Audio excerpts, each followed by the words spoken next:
தக் லைஃப் படப்பிடிப்பு பணிக்காக இன்று இரவு வெளிநாடு செல்ல திட்டமிட்டிருந்தார் கமல்ஹாசன்.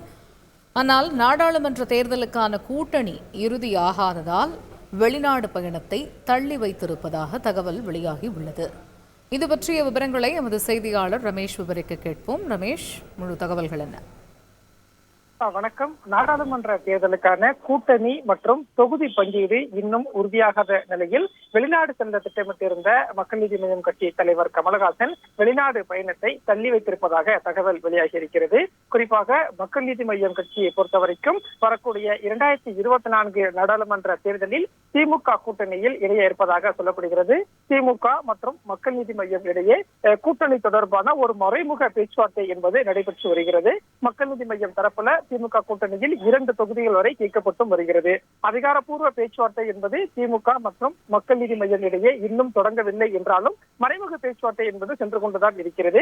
இந்த சூழல்ல நடிகர் கமலஹாசன் தக் லைஃப் படப்பிடிப்புக்காக இன்று நள்ளிரவு வெளிநாடு செல்ல திட்டமிட்டிருந்தார்.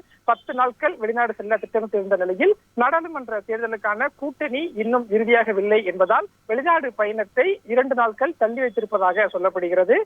அந்த வகையில் திமுக மற்றும் மக்கள் நீதி மய்யம் இடையே கூட்டணி தொடர்பான பேச்சுவார்த்தை மார்ச் 2ஆம் தேதி, அதாவது இன்னும் 2-3 நாட்களில் தொடங்கலாம் என்றும், கூட்டணி மற்றும் தொகுதி பங்கீடை முடித்துவிட்டு பின்னர் நடிகர் கமலஹாசன் வெளிநாடு செல்லலாம் என்றும் சொல்லப்படுகிறது. 10 நாட்கள் வெளிநாடு சென்று திரும்பிவிட்டு அதற்கு பின்னர் நாடாளுமன்ற தேர்தலுக்கான பணிகளில் கவனம் செலுத்துவார் என்றும் சொல்லப்பட்டிருக்கிறது. இப்படியாக கூட்டணி இன்னும் உறுதியாகாததால் வெளிநாடு பயணத்தை கமலஹாசன் தள்ளி வைத்திருக்கிறார். தகவல்களுக்கு நன்றி ரமேஷ். செய்திகளை உடனுக்குடன் தெரிந்து கொள்ள உடனே சப்ஸ்கிரைப் பண்ணுங்க.